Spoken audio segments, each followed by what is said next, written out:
Hello friends, welcome to my YouTube channel. दोस्तों, जैसा कि आप सब जानते हैं कि एएलपी की जो नई वैकेंसी है वो आ चुकी है। ठीक है। आप सभी ने देख ही लिया होगा। और दोस्तों, जी 2025 इस नई साल में ये पहली भर्ती है एएलपी की। ठीक है। तो इसमें जो पद आए हुए हैं वो 9,970 आए हुए हैं। आइए देखते हैं दोस्तों कि इसमें जो क्या एज रहने वाली है, सिलेबस क्या है, योग्यता क्या है और क्या इसमें बदलाव हुआ है। ठीक है। आइए दोस्तों देखते हैं इसकी जो ये देख सकते हैं आप यहाँ पे date of indicative notice in employment news 29 March 2025। इसमें मतलब पब्लिश हुई थी कि हाँ आनी है और इतनी आनी है। दोस्तों, ये 2-3 बार नोटिस आ चुका है इनका, अखबार में कटिंग भी आ चुकी है और फिर कैंसिल हो जाती, फिर आ जाती, वैकेंसी कम हुई, फिर इंक्रीज हो गई हैं। पहले 9,900 बताई थी, फिर अब 9,970 हो गई। चलो, ये एक अच्छी बात है कि वैकेंसी जो है वो 9,970 ही आई है फाइनली। ठीक है। तो इसकी जो फॉर्म है दोस्तों, देख सकते हो आपकी ओपनिंग डेट यहाँ पे लिखी हुई है 12 अप्रैल को। ठीक है। और जो क्लोजिंग डेट है वो 11 मई को होने वाली है। ठीक है। और जो इसकी जो मॉडिफिकेशन की जो डेट है वो देखिए यहाँ पे मेंशन की गई है। दोस्तों, आगे अपन बात करेंगे तो ये जो पोस्ट है वो लेवल 2 की पोस्ट है, असिस्टेंट लोको पायलट एएलपी। ठीक है। और इसका जो मेडिकल स्टैंडर्ड होता है A1 होता है। ठीक है। इसमें जो एज का जो क्राइटेरिया है वो 18 से 30 साल दिया गया है इस वाली वैकेंसी में, जबकि पिछली साल 2024 में जो वैकेंसी आई हुई थी उसमें 3 साल की छूट दी गई थी हर कैटेगरी को। ठीक है।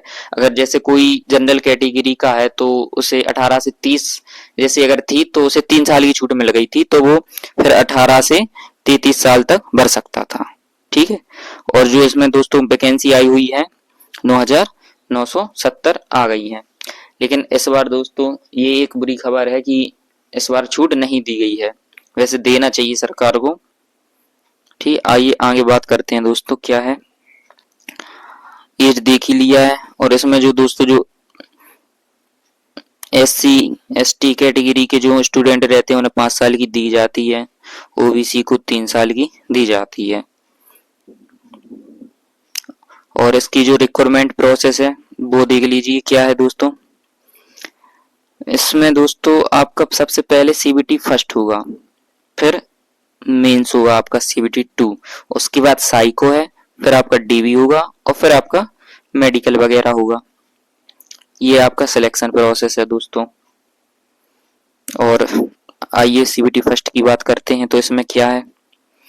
इसमें दोस्तों देखिए रहता है, इसमें 60 मिनट में आपको 75 क्वेश्चन करने पड़ते हैं। 1/3 की नेगेटिव मार्किंग रहती है, ये आपको पता होगा। और दोस्तों क्या है, फिर जो आप 75 नंबर का जो देते हैं CBT फर्स्ट, फिर वो 100 में से बनता है। हालांकि जो अपने नंबर आते हैं वो 100 में से वो लोग कन्वर्ट कर लेते हैं, प्रोरेटेड करके कुछ हो जाता है, नॉर्मलाइजेशन वगैरह मिलता है तो। ठीक है। फिर इसके बाद होता है आपका ये वाला क्या मेंस होता है। और इसमें ये वाली और देख लीजिए कि इसमें आता क्या क्या है दोस्तों। इसमें आपकी मैथ रहेगी, रीजनिंग रहेगी, साइंस रहेगी और GS रहेगी आपकी। ठीक है। फिर सेकंड होता है आपका पेपर। उसमें दोस्तों देखो क्या रहता है, इसमें 2 पार्ट रहते हैं, पार्ट A और पार्ट B। पार्ट A जो रहता है वो 100 क्वेश्चन आते हैं, इसमें 90 मिनट का समय मिलता है। और पार्ट B में 75 क्वेश्चन रहते हैं और 60 मिनट का समय मिलता है। अब पार्ट B का क्या सिस्टम है दोस्तों, इसमें आपको पास करना बहुत जरूरी रहता है। ठीक है दोस्तों, अगर आपने ये वाला पार्ट B नहीं निकाला तो आपकी कॉपी ही चेक नहीं होगी, ये सबसे बड़ी समस्या है। यहाँ क्या करते कि जो डिप्लोमा और बीटेक वाले बंदे रहते वो तो निकाल ले जाते, क्योंकि वो लोग अच्छी लेवल की तैयारी करते हैं। ठीक है। जेई वगैरह या फिर जो एई वगैरह की रहती हैं उनकी तैयारी करते हैं तो वो तो नॉर्मली क्वालिफाई कर लेते हैं। लेकिन जो ITI वाला बच्चा रहता है वो थोड़ा क्या है कि तैयारी नहीं कर पाता है, तो वहां दिक्कत आ जाती है। इसलिए दोस्तों जो मेंस की तैयारी है ना वो साथ में करना प्री के संग में। ठीक है। थोड़ा थोड़ा पढ़ते जाना तो आगे हो जाएगा। ठीक है। और फिर दोस्तों इसके बाद होता है आपका साइको। साइको हो जाता है और साइको के जुड़ते हैं आपके 30% मार्क्स। और इसके जुड़ते हैं आपके CBT 2 के 70% मार्क्स। इन दोनों को मिला के फिर 100% में से आपकी मेरिट बनती है, ठीक है। और पार्ट बी जो है दोस्तों, मैं फिर कह रहा हूँ, क्वालिफाई है, इसलिए इसे लेकिन हल्की में मत लेना कि यार क्वालिफाई है हम तो कर लेंगे, ऐसा बिल्कुल भी मत सोचना, ठीक है। तैयारी करते जाना, तभी कुछ हो पाएगा, ठीक है। और देखते हैं और क्या है दोस्तों। ये तो सब ठीक ही है। देखिए यहाँ पे मैंने बताया ना, लिखा हुआ है कि इसमें 35% मार्क्स लाना जरूरी रहता है। और इसमें जो आपने ITI या फिर डिप्लोमा या फिर बीटेक किया हुआ है, उसी की मतलब ट्रेड पूछी जाती है, जिस ट्रेड से आपने डिप्लोमा वगैरह किया है। और यहाँ पे देखिए थोड़ी और जानकारी दी गई है। ये यहाँ पे देखो ट्रेड्स मेंशन की गई हैं। अगर आप ITI वगैरह या डिप्लोमा वगैरह आपने किया हो तो यहाँ पे आप देख सकते हैं। देखिए क्या है यहाँ पे, मैं आपको बता दूं। यहाँ पे देखो लिखा हुआ है कि ट्रेड्स ऑफ फिटर, इलेक्ट्रीशियन, ठीक है। और ये दिया है कि mechanic electronics mechanic motor vehicle wireman tractor mechanic, ठीक है। दिख रही होंगी आपको, हैं। तो हाँ, ये वाली जो ट्रेड्स हैं इनके थ्रू आप भर सकते हो, ठीक है। ये दोस्तों वैकेंसी दी गई हुई है, हर जोन में कितनी क्या आई हुई है ये आप देख सकते हैं यहाँ पे। आइए लास्ट दिखाता हूँ आपको। ये देखो 9,970 सबको मिला के। और ये आपके जोन है, ये दिए गए हैं, ये जोन है। ये आपको कैटेगरी वाइज जो जिस जोन में जितनी वैकेंसी आई हुई है वो दी गई है, तो आप अपने हिसाब से भर लेना दोस्तों। और जोन की जो बात रहती है कि कहाँ से भरे हैं कहाँ से नहीं भरे हैं दोस्तों, तो जोन भाई अपने हिसाब से सिलेक्ट करना, ना ज्यादा दूर हो ना ज्यादा मतलब पास में हो। एक मतलब बहुत सोच समझ के भरना, जोन का बहुत मैटर रहता है। कहीं कहीं ऐसा हो जाता है दोस्तों कि अपना कम नंबर पे मतलब लोगों का हो जाता है और अपन अधिक ला रहे हैं, अपना फिर भी नहीं हो रहा। क्यों? क्योंकि वहां पे कट ऑफ हाई चली जा रही। तो थोड़ा सोच समझ के देखना, और जो प्रीवियस ईयर थोड़ा उनका भी एनालिसिस करना, तभी बनना दोस्तों। एक वीडियो में इसके लिए जरूर बनाऊंगा कि मतलब कैसा क्या तर्क लगाना है, ठीक है। और बाकी दोस्तों बढ़िया फिर तैयारी कीजिए।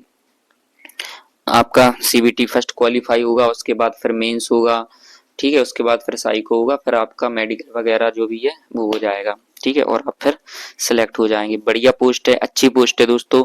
मेहनत करते रहिए, कुछ ना कुछ देखिए जरूर होगा। ऐसा नहीं है कि अपनी मेहनत व्यर्थ चली जाती है। अगर यदि आप कंटिन्यू लगी रहे तो कुछ ना कुछ तो देखो जरूर रिजल्ट मिलेगा, ठीक है। तो यही है कि आप तो बस लगे रहिए बढ़िया। मेंस के साथ जो है आप अपनी तैयारी कीजिए, ठीक है। अगर आपने ये सोचा कि मैं केवल प्री की कर रहा हूँ और फिर रिजल्ट आएगा फिर मैं मेंस की तैयारी करूंगा, तो ऐसा बिल्कुल भी मत करना दोस्तों। मैं फिर से कह रहा हूँ कि संग में लेते चलो, थोड़ा थोड़ा पढ़ते चलो। फिर ज्यादा रहेगा ना कि प्रेशर हो जाता फिर हम पे। तो अभी से यदि हम पढ़ते गए तो बस हो जाएगा काम यार। तब तक जब तक मेंस आएगा तब तक तो अपनी ट्रेड भी क्वालिफाई हो चुकी होगी, बढ़िया अच्छे से कंप्लीट हो चुकी होगी, और क्या है। तो पढ़िए दोस्तों, ठीक है। और दोस्तों कट ऑफ आप देख ही सकते हो। आपको क्या बताऊं मैं कि कट ऑफ तो अच्छी जा रही है, तो उसी हिसाब से तैयारी करिए। नॉर्मल वे में मत लीजिए कि अरे भर दिया फॉर्म हो जाएगा, हैं जब डेट आएगी तो देख लूंगा, नहीं। कंटिन्यू करिए, रेगुलर रहिए, और क्या है कि कंटिन्यूटी बनाई रखिए, ठीक है। आप जहां भी पढ़ते हो, हैं आप घर में पढ़ते हो, वहां रेगुलर रहिए, ठीक है। रूटीन बनाइए, टाइम टेबल बनाइए। ऐसा नहीं है कि अदर काम नहीं करिए, सब करिए, लेकिन पढ़ाई के लिए भी समय निकालिए दोस्तों। यदि आप लाइब्रेरी वगैरह जाते हैं तो वहां भी पढ़िए, ठीक है। और रेगुलर पढ़िए दोस्तों, ठीक है, तब कुछ हो पाएगा। और बेहतरीन पढ़िए, भले ही हम कह रहे कम पढ़ो, लेकिन ठोस पढ़ो, मजबूत पढ़ो, ताकि पेपर में हमें ये ना लगे कि इसका ए आंसर था कि बी आंसर था। वहां बहुत कंफ्यूजन होता है क्योंकि प्रेशर ही इतना बहुत ज्यादा रहता है वहां पे, ठीक है। तो ये सब है बढ़िया, फिर लगी रहिए दोस्तों। उम्मीद करता हूँ को आपको हमारी वीडियो अच्छी लगी होगी दोस्तों। मिलते हैं फिर नेक्स्ट वीडियो में, तब तक के लिए धन्यवाद। ऑल द बेस्ट सभी को। बढ़िया फॉर्म भरिए, सोच विचार के साथ भरिए और अपनी तैयारी में जुट जाइए, ठीक है दोस्तों। मिलते हैं फिर नेक्स्ट वीडियो में। Thank you so much.